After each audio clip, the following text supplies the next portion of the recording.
Magandang umaga po mga ka-Game Farm.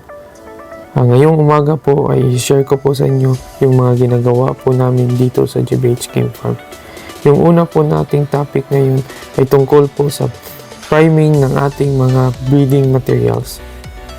Yung una po namin ginagawa dito sa farm, sa umaga po ay nagpapaligo po kami ng aming mga pullet or inahin gamit yung Ceromite.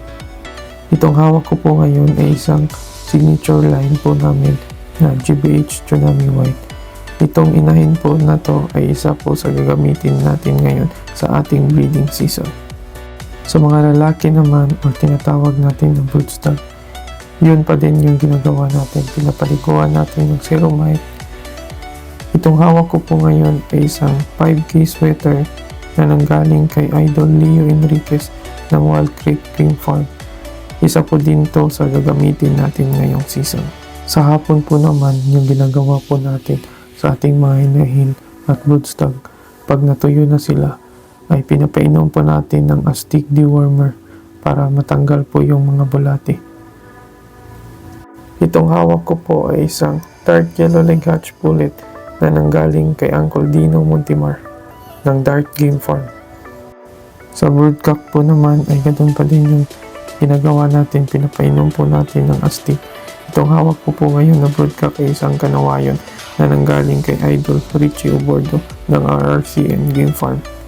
At sa gabi naman ay nag-inject kami ng vitamin EDA sa ating mga breeding materials. Kung napansin nyo mga ka-Game Farm, iba yung pamamaraan na gamit ng GBH Game Farm.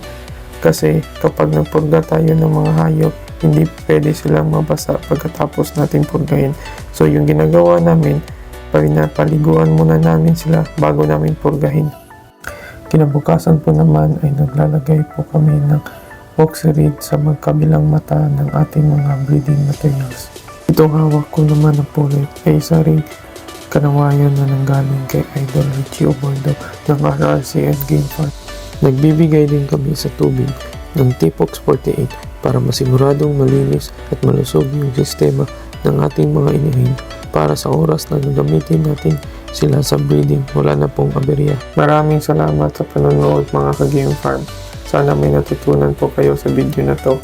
Hanggat sa susunod.